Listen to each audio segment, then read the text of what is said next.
They said he was just the janitor, a faded man with a limp and a mop, tucked into the background of the local middle school like a dusty broom in a forgotten closet. And that morning, when the superintendent signed off on clearing his locker, after the news of his passing spread quietly down the halls like a draft through an open window, nobody expected what they'd find. Just some spare keys maybe a pair of gloves and an old thermos, until they pried open the wooden case tucked behind a stack of cleaning logs, sealed tight since the day he retired from Fort Reese in '95. The latch clicked open like something sacred breathing for the first time, and inside, beneath a velvet cloth, were medals none of them had ever seen before, combat citations, foreign seals, a pin shaped like a hawk diving through a blade, and at the very bottom, a folded letter with a gold edge, signed in black ink by a retired general of the 82nd Airborne. And that's when they started asking questions about the playground. The one where the little girl got shoved. The one where everything changed. If you believe that respect isn't about uniform or age but what you carry in silence, like and subscribe, because this story proves that quiet heroes don't vanish, they watch. I remember the day like it was burned into the sky. Her name was Lana Matthews. 13 years old, soft voice, sturdy shoulders, always wore her dad's old military jacket like armor against a world that didn't understand it. I was on perimeter duty that afternoon, not security, just the crosswalk, holding a stop sign nobody ever really obeyed, and I saw her sitting on the concrete ledge near the slide, sketchbook in her lap, boots swinging just above the wood chips. Then came Travis and his little echo chamber, for kids full of Red Bull and bad parenting, puffed up on testosterone and too much TikTok. "Hey, camouflage Barbie," Travis sneered. "Your daddy leave you behind with that Goodwill costume?" She didn't even look up. That only made it worse. One of them slapped the sketchbook out of her hand. Another tugged at the sleeve of the jacket. I didn't hear what he said, but it made her flinch. Then the push came, and not a hard one, not enough to bruise skin, but enough to make her stumble, enough to make her feel small. That's when the janitor moved. Nobody knew his name, not really. Just called him Mr. or Old Guy, like he didn't have a past worth remembering. But the way he stood from the bench, slow and deliberate, eyes fixed forward like a rifle ready to sight, something shifted. He didn't say a word, just pulled out an old flip phone. Yes, a flip phone, and typed out a message.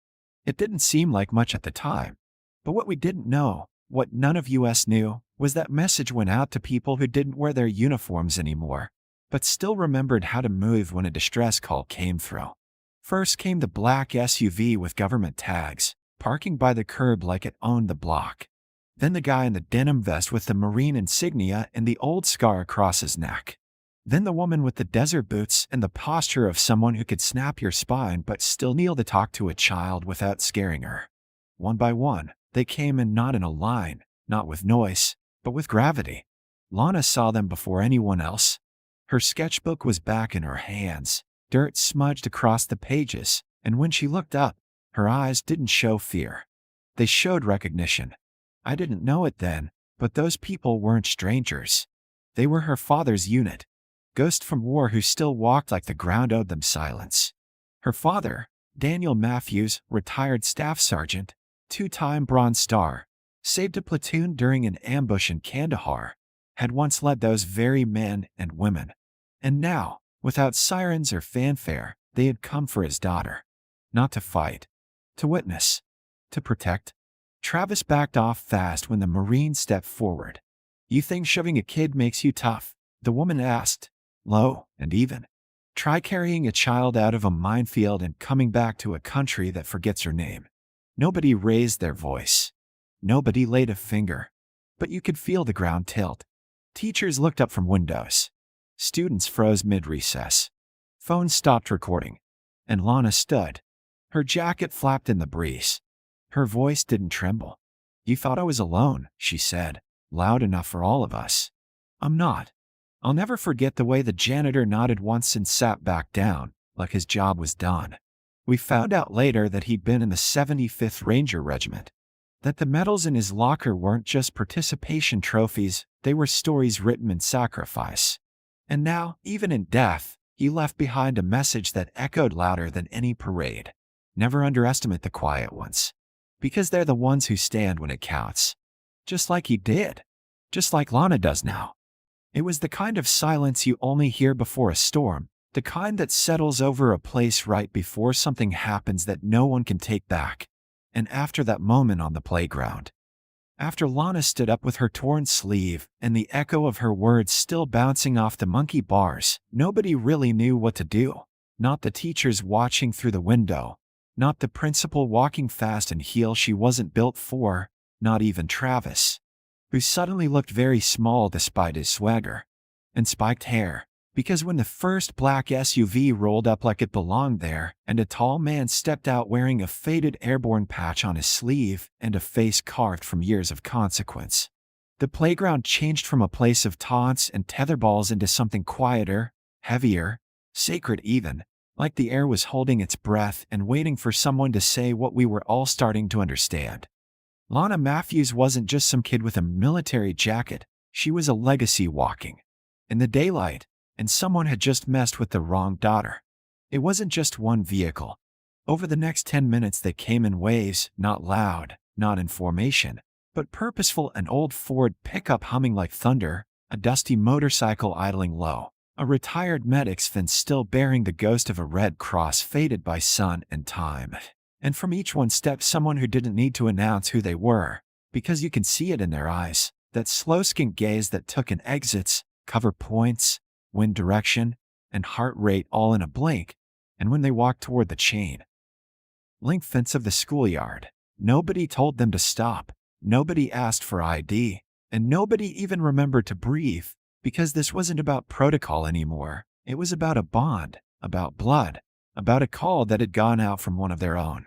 I later learned that the message the janitor, Roy Tracker Davids, sent from that flip phone had traveled through a chain of men and women who had once operated behind enemy lines. People who'd promised each other during the worst of the war that if anything ever happened to one of them or their families, they'd show up, no explanations, no questions, just boots on the ground. They called it the net, a private promise never written down, only spoken between battered fingers and stitched up wounds in field tents and midnight exfils. And now, in this quiet suburb wrapped in playground laughter and vending machines, that promise had come due. Lana was still near the edge of the yard, sketchbook back in her lap but untouched, her fingers clenched in her dad's jacket sleeve as she watched the arrivals with wide, steady eyes that didn't blink nearly as much as they should for someone so young. And when a woman with short gray hair and combat boots stepped through the open gate and knelt beside her, Lana didn't flinch, she didn't shy away. Instead, she looked the woman straight in the eyes and whispered something I couldn't hear. But whatever it was, it made the woman nod slowly and stand like she'd just been handed a mission briefing. Her name was Sergeant Tanya Reyes, and she was once the unit's moral compass, the medic who stitched men together while under fire, the one who could calm screaming soldiers with just a hand on their shoulder. And when she turned to face Travis and his gang, they suddenly looked like kids playing dress-up in a grown-up world that had just pulled back the curtain. "I'd ask if you were proud," she said, voice flat as glass, "but pride doesn't survive cowardice." Travis stammered something about not meaning it, about not knowing who Lana was, but nobody was really listening anymore. One of the men leaned against the jumbled gym, chewing a toothpick with the ease of a man who'd once guarded embassies in countries that no longer exist. Another sat cross-legged on the mulch like he had all the time in the world, but his eyes were scanning the horizon like sniper scope crosshairs. These weren't people looking for a fight, they were people built in one. The principal came out, clipboard in hand, voice faltering as she tried to regain control, saying things like protocol and de-escalation. But when she saw who was standing there, men and women she'd only ever seen on the walls of military memorials, she paused, looked at Lana, then back at the man who had just arrived in mechanic's overalls stained with oil and years. Sergeant Daniel Matthews. Her father. He didn't say anything at first. Just walked straight to his daughter, placed a calloused hand on her shoulder, and then turned toward the group of veterans like he was checking his six before moving in. Dale gave him that half-nod soldiers use when they've seen each other crawl through the same mud. He didn't have to ask why they came. He knew.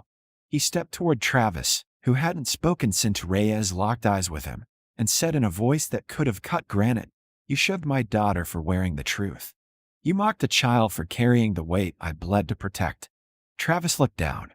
Daniel took a breath, eyes narrowing. "You'll forget this someday," he said. "But she won't. And neither will I." He didn't touch the boy. Didn't need to. Some people don't need volume to be heard.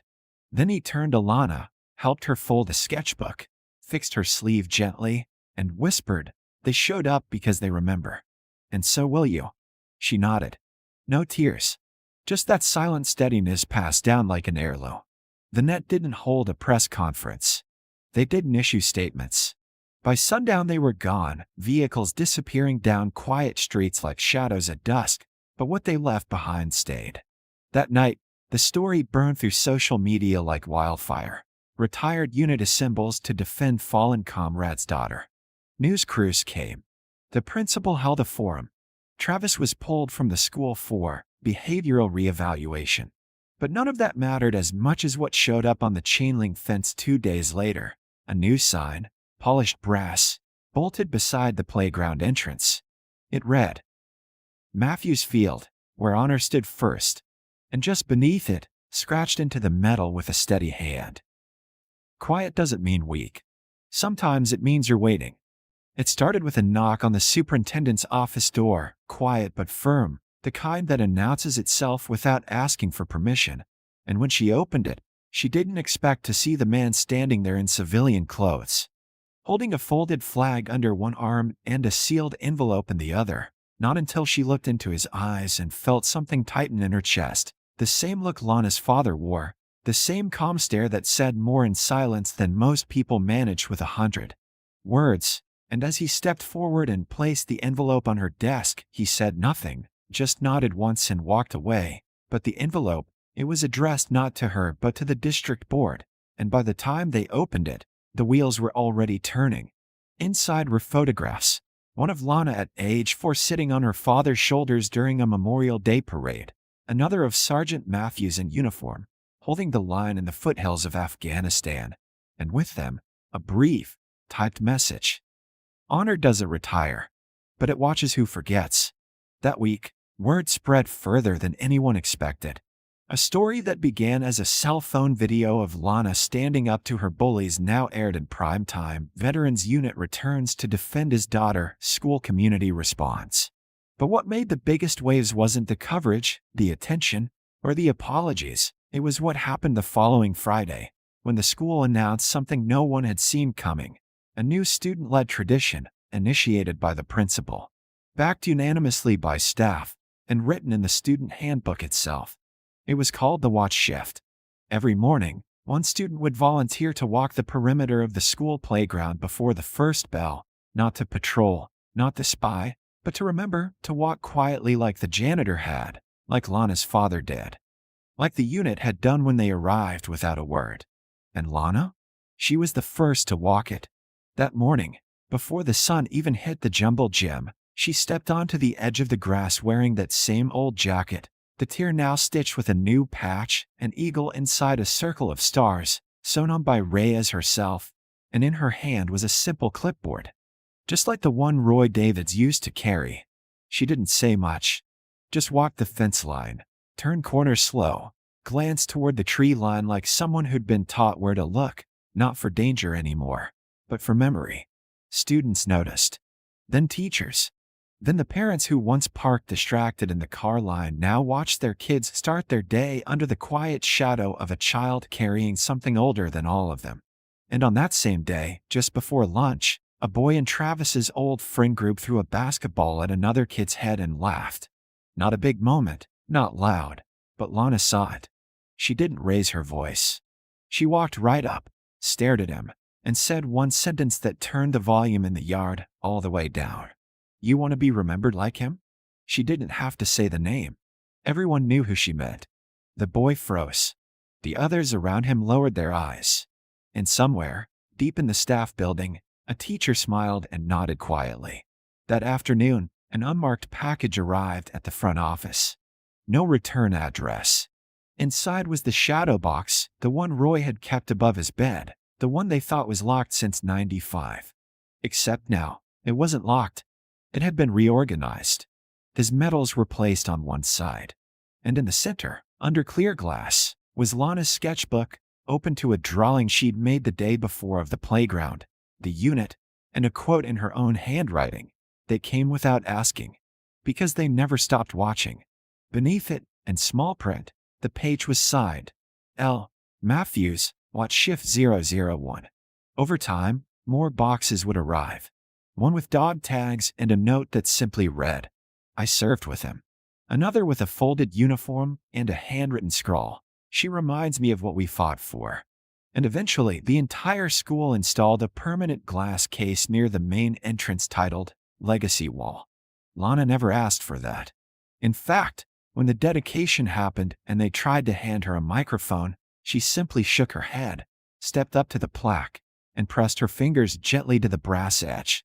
Then she turned to the rows of kids behind her, kids who now walked quietly to recess, who held the gates open for the janitor, who wore their grandfather's pins on denim jackets and said 6 words, You never know who's still watching. That night, she walked the perimeter again. Alone. No cameras.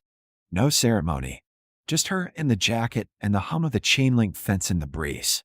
And when she reached the east corner, the part that overlooks the small field by the trees, she saw something new, a stone bench, freshly placed, with a name etched across it. Roy Tracker Davids. The first to stand. She sat there a while. Didn't cry. Just opened the sketchbook and added a page. A figure in shadow. A girl in a jacket. And a caption that said, They thought I was alone. But she wasn't. Not then. Not ever.